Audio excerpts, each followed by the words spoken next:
Sahabat doa yang terkasih dalam Tuhan, hari ini saya bawa kita di dalam satu perjalanan yang dinamakan perjalanan bersama Tuhan yang baik, yang mengasihi kita.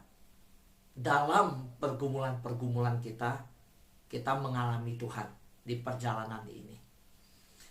Nah, saya mengajak kita berkata-kata di tempat kita masing-masing. Katakan, Tuhan itu baik. Kalimat ini, Tuhan itu baik. Sungguh baik, sangat baik, amat baik. Nah, mari kita lihat bersama-sama firman Tuhan yang menuntun kita hari ini dalam perjalanan kita, Yesaya pasal 55 ayat 8-9. Sebab rancanganku bukanlah rancanganmu, jalanmu bukanlah jalanku. Demikianlah firman Tuhan. Seperti tingginya langit dari bumi, demikianlah tingginya jalanku dari jalanmu, dan rancanganku dari rancanganmu. Dalam terjemahan yang lain dikatakan, sebab pikiranku bukanlah pikiranmu, dan caramu bukanlah caraku. Demikian firman Tuhan. Seperti tingginya langit dari bumi, demikian jauhnya langit dari bumi. Demikian tingginya cakrawala, luasnya cakrawala. Demikian bedanya cara kita, jalan kita, pikiran kita dengan rancangan dan kehendak Tuhan. Sahabat doa yang saya kasih dalam Tuhan, mungkin sudah berkali-kali kita berdoa, dan ketika kita berdoa minta sesuatu sama Tuhan, Tuhan tidak jawab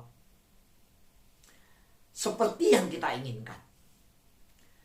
Dan Anda merasa bahwa Tuhan tidak menjawab sama sekali.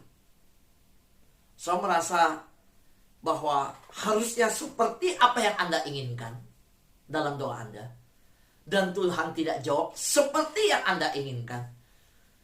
Dan saudara berkata, Tuhan gak jawab nih doa saya sama sekali. Saudara, apakah kejadian itu membuat Anda berkata bahwa doa Anda tidak berhasil? Apakah Anda berkata, karena yang saya minta sedemikian, tidak seperti yang saya dapat jawabannya, berarti Tuhan tidak baik?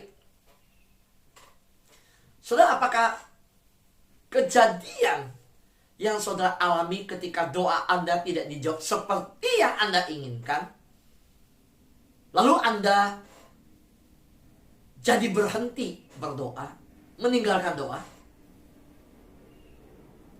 Saudara, jangan lupa ayat firman Tuhan ini yang berkata, rancanganku bukan rancanganmu, jalanmu bukan jalanku. Ketika doa yang kita panjatkan, yang sudah berkali-kali kita naikkan, yang sudah dengan setia kita doakan, lalu kita tidak dapatkan seperti yang kita inginkan, apakah kita menganggap bahwa Tuhan tidak baik? Nah, saya mau berkata, saudara jangan berpikir bahwa doa tidak berhasil. Jangan mengembangkan pikiran bahwa Tuhan berarti gak baik. Jangan biarkan ada benih di dalam pikiran kita terlintas dan dibiarkan bertumbuh yang berkata, udah berhenti berdoa aja. Jangan, saudara. Saudara, apa yang kau alami, kita harus mulai dengan pengertian bahwa Tuhan itu bukan mesin penjawab doa. Saudara menemukan mesin di airport ya, atau yang sekarang udah banyak ya, yang kita masukkan uang, kita lihat barang yang mana, kita pencet, lalu barangnya jatuh keluar. Tuhan bukan mesin penjawab doa.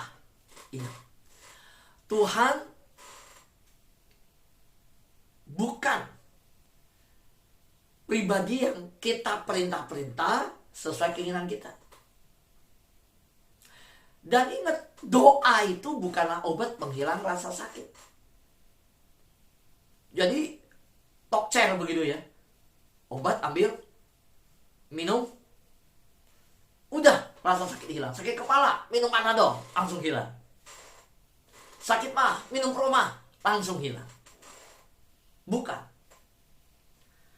Ketika kita berdoa, dan doa kita berkali-kali sudah dipanjatkan, dan ternyata Tuhan tidak jawab seperti yang kita inginkan,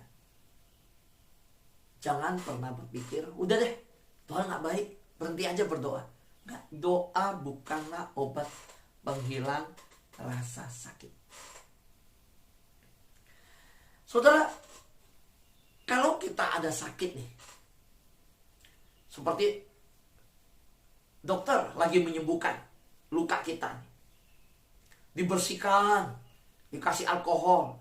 Seperti orang tua yang anaknya jatuh, kasih betadin ke lukanya, dibersihkan air bersih dulu, dikasih betadin. Sakit, anak itu sakit di luka tersebut. Apakah anak itu bilang, karena rasa sakit yang dialami, disiram betadin, lalu berarti papa saya gak baik ya, papa saya jahat loh. So ketika dokter mengobati seseorang, karena pengobatan itu ada rasa sakit, karena operasi itu mau operasi ada sakit, berarti dokter itu gak baik. Enggak kan, kita kan berkata begitu kan.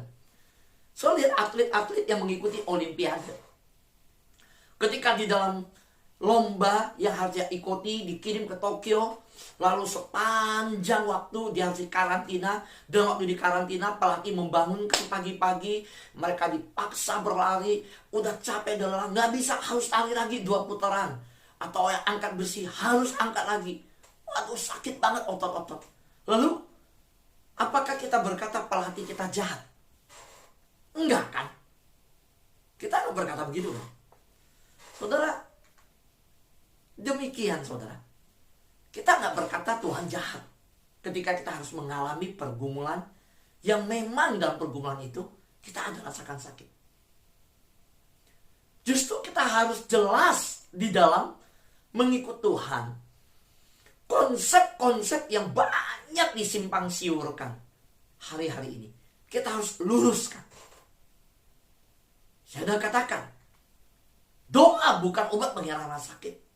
Saya katakan Tuhan bukan mesin penjawab doa, bukan mesin penjawab untuk kita. Yang kita beli barang, lihat barang apa, masukin uang, pencet itu langsung keluar. Enggak. Demikian juga kita harus bereskan konsep kita. Tuhan tidak menjamin kita hidup tanpa rasa sakit. Tapi kita justru harus berkata bahwa cukuplah kasih karunia Tuhan bagiku. Seperti Paulus yang berkata demikian. Saudaraku yang terkasih dalam Tuhan, ketika kita meminta Tuhan segera menghentikan rasa sakit kita, justru rasa sakit yang kita alami tidak segera berhenti. Mungkin kita harus berkata seperti Paulus, cukuplah kasih karunia bagiku. Rasa sakit ini mungkin terlalu banyak, tapi kita juga percaya kasih karunia Tuhan cukup bagi kita. Saudara yang terkasih dalam Tuhan, kita percaya bahwa dalam kenyataan hidup kita, seperti yang saya sampaikan kemarin, bahwa ketika kita berdoa, Tuhan saya mau mengampuni, datang orang yang sukar bagi kita. Tuhan saya mau belajar mengasihi sesama saya, seperti firman Tuhan.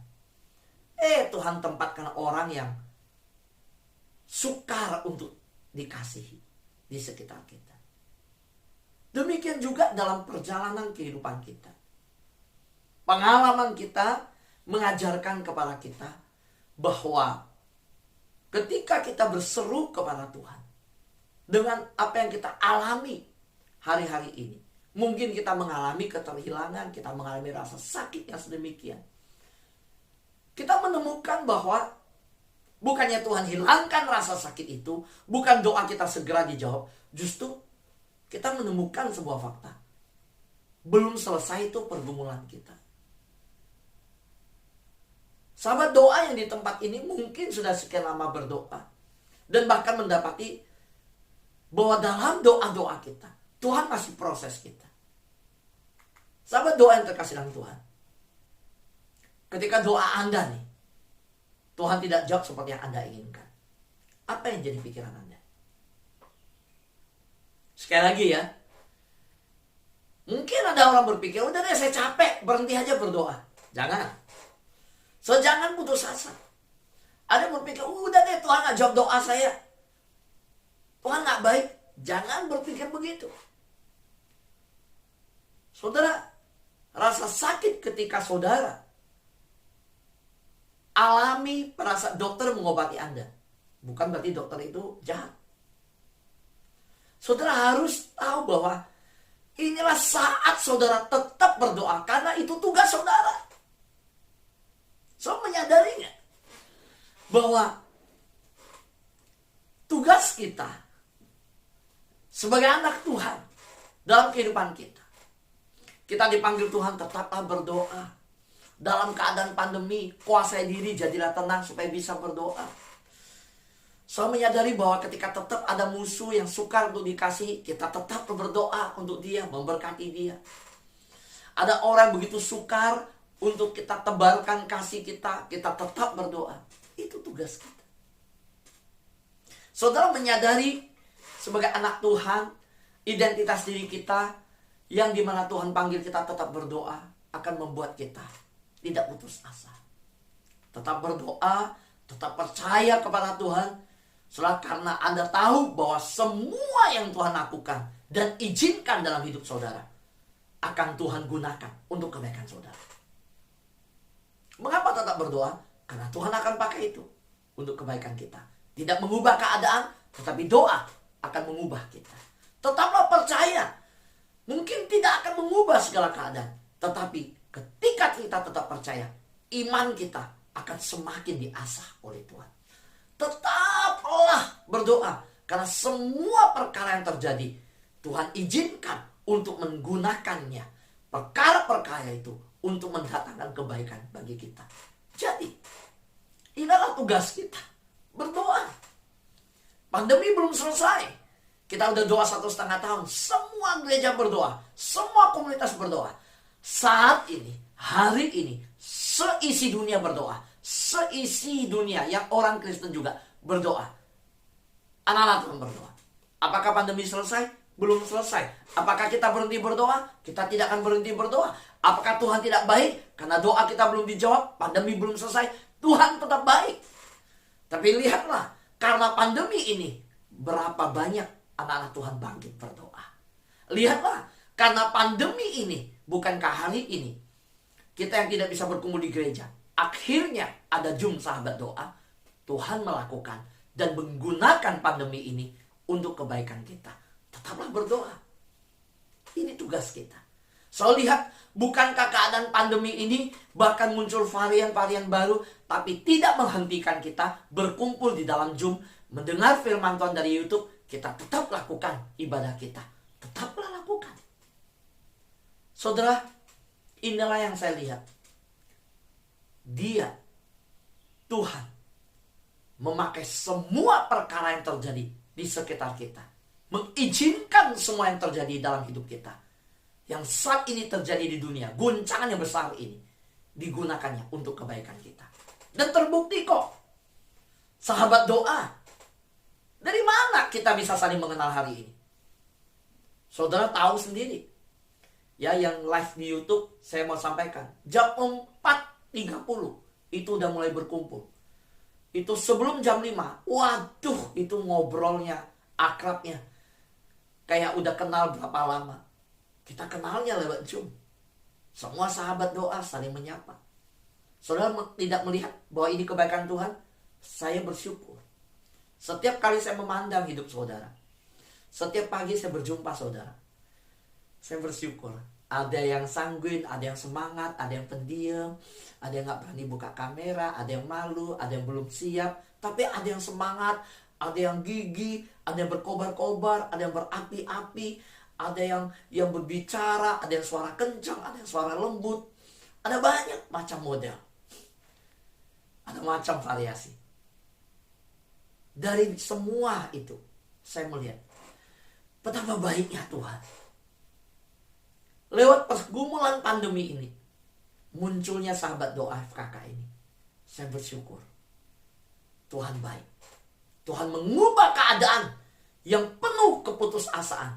Yang orang anggap ini keadaan yang tidak baik. Yang orang menyerah, orang putus asa. Tapi Tuhan bangkitkan sekelompok anak Tuhan yang rindu bergaul dengan Tuhan, cinta Tuhan mati-matian, mengasihi Tuhan, bergaul dengan Tuhan, intim dengan Tuhan, mencari Tuhan sungguh-sungguh, mendengar firman Tuhan. Bukankah ini berarti kita tetap harus berdoa dan tetap percaya? Saudara mungkin masih belum dijawab doanya, ini sahabat doa. Ada yang sakit, ada yang bergumul, ada yang masih punya masalah, ada yang mungkin sedang ada persoalan dengan keluarga besar, ada yang punya persoalan dengan kehidupan pribadi, ada yang masalah ekonomi, ada yang punya bergumul dengan kesehatan. Jangan berhenti, jangan putus asa.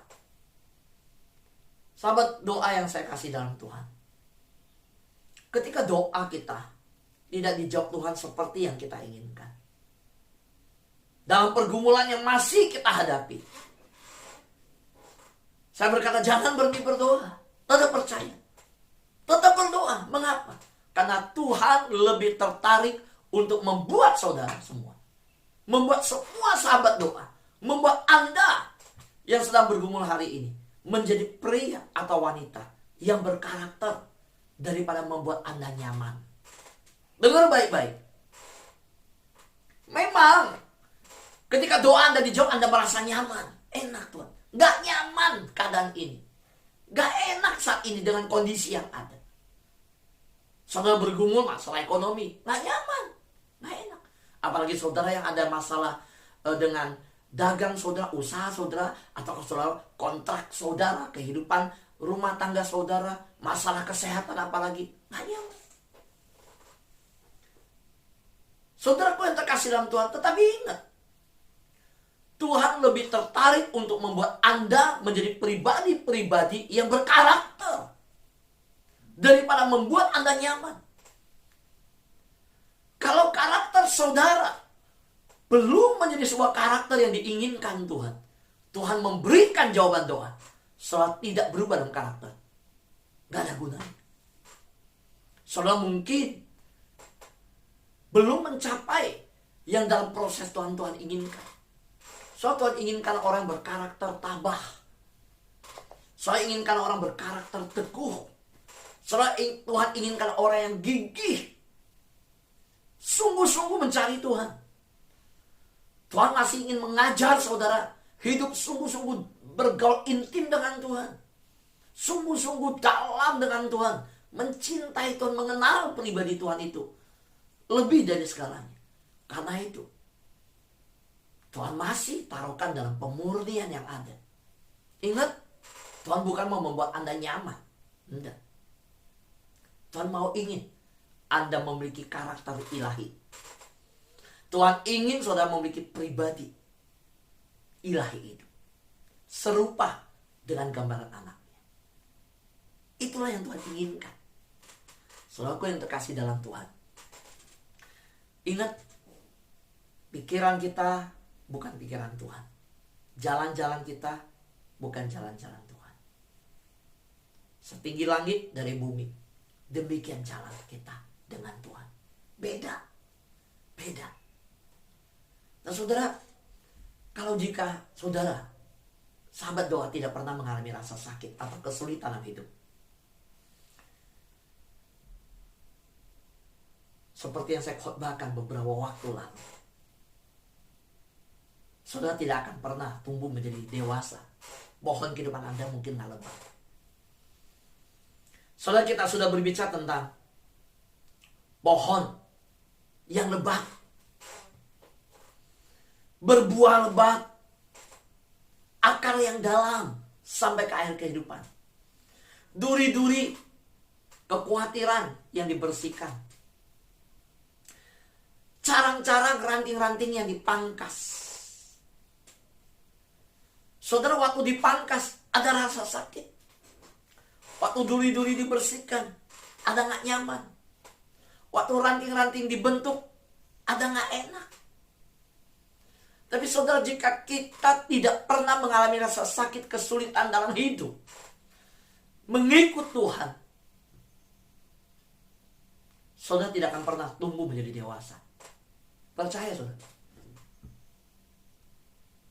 Orang Kristen yang mengalami penganiayaan di dunia yang sulit dalam percaya pada Yesus, ditekan, diproses demikian, kekristenan tumbuh dengan subur. Lihatlah kekristenan di Eropa, di Barat. Nyaman saudara. Nyaman. Malam masuk pub, masuk nightclub, hidup jalan-jalan, semua enak, semua jalanin, nyaman. Tapi apakah berkarakter? Hari ini di Eropa kekristenan semakin surut.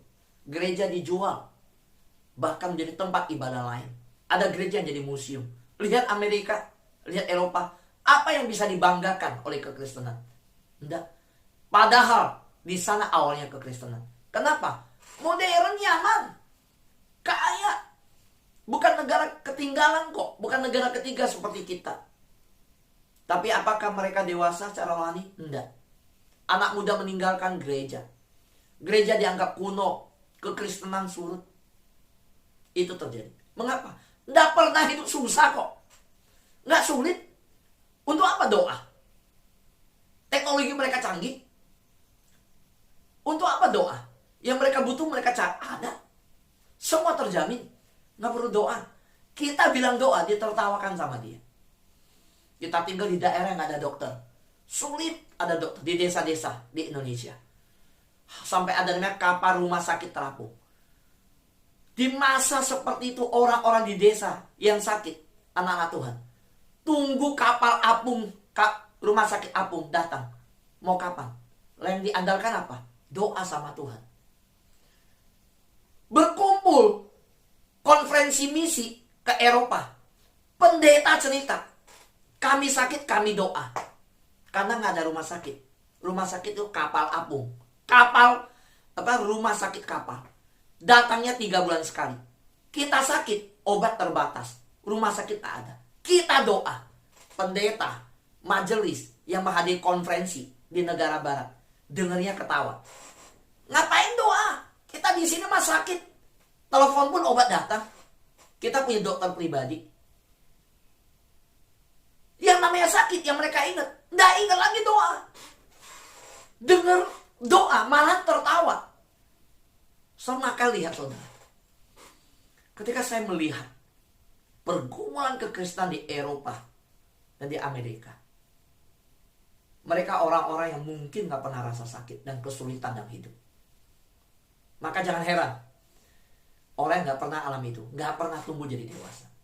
Anak-anak, ya, yang dimanjakan, semua mau semua ada, semua mau semua disiapin. Oh, pokoknya tenang, semua disiapin. Soal lihat, daya tahan, daya juang belum tentu ada. Dibanding anak-anak yang kesulitan, yang kesusahan, yang bergumul. Sebaliknya, saya melihat bahwa ketika anak-anak dilatih sedemikian untuk mengerti kesulitan orang tua. Ada anak-anak yang mengerti orang tua harus pinjam uang dari bank untuk menyekolahkan. Anak-anak itu bisa belajar siang dan malam sungguh-sungguh. Orang tua yang bekerja begitu susah, begitu sulit. Anak-anak yang tahu kesusahan orang tua, kesulitan orang tua. Anak-anak demikian beda di dalam berjuang. Saudara yang terkasih dalam Tuhan, Tuhan menginginkan kebaikan untuk hidup saudara. Lebih dari yang saudara lakukan. Percaya, lebih dari doa yang kau panjatkan. Tuhan lebih pingin saudara berdoa, memohon lebih dari segala permohonan Anda di tahta Allah yang maha tinggi. Roh Kudus yang menyempurnakan doa kita. Yesus yang ada di sana bahkan menjadi pendoa syafaat bagi kita. Lebih menginginkan kebaikan bagi kita daripada kita sendiri. Saudara melihat anak saudara yang bergumul. Saudara melihat pergumulan rumah tangga, usaha saudara. Saudara bergumul. Tuhan lebih menginginkan dari apa yang Anda inginkan. Saudara, pertanyaannya, saudara percaya enggak? Bahwa Tuhan menginginkan kebaikan untuk hidup Anda, bahkan lebih daripada yang Anda lakukan. Saudara udah lakukan ini semua hal nih, mengupayakan demi semuanya untuk saudara lebih baik. Saudara percaya? Tuhan lebih lagi menginginkan dan mengupayakan yang lebih baik bagi Anda. Hari ini, saudara yang terkasih dalam Tuhan, saya tidak tahu apa yang menjadi pergumulan Anda. Tapi coba renungkan. Ya. Kapan Anda bertumbuh secara rohani? Melalui pengalaman yang menyakitkan. Ya. Saudara, kapan saudara? Saudara, saya mau saudara renungkan 1 menit saat ini, berdiam diri. Kira-kira nih saudara, ketika Anda bersama-sama dengan saya tundukkan kepala, menurut Anda mengapa terkadang Anda belajar lebih banyak tentang diri Anda dan Tuhan di saat-saat yang menyakitkan daripada kenyamanan? Jujur, saudara lebih banyak belajar di saat apa? Saat bergumul, begitu sulit. Iya ya, waktu saya mengalami ketidaknyamanan begitu sulit, saya lebih banyak belajar mengenal siapa diri saya. Pada waktu saya mengalami kesulitan pergumulan, saya lebih banyak belajar tentang Tuhan dibanding masa saya nyaman. Waktu nyaman, saya gak pernah mau baca buku rohani, gak pernah baca Alkitab, gak pernah berdoa. Waktu semua nyaman, waktu masa begini saya susah cari Tuhan. Betul gak saudara? So ketika berdiam, so coba renungkan. Saudara, kapan sih Anda bertumbuh secara rohani melalui pengalaman yang menyakitkan? Ada gak pengalaman yang begitu sulit, yang begitu menyakitkan, yang begitu berat? Pengalaman itu justru membawa Anda bertumbuh secara rohani. Ada gak pengalaman seperti itu? Coba renungkan pengalaman-pengalaman itu. Ada gak dalam hidup saudara? Ini bicara pertumbuhan rohani. Hari ini saudara mungkin gak mudah menerima khotbah ini, tapi saya mau berkata, Tuhan tetap baik. Sekalipun Anda masih dalam keadaan sakit, masih bergumul dalam keadaan yang belum berubah, Tuhan tetap baik. Mari kita berdiam diri di hadapan Tuhan. Kita merenungkan firman Tuhan.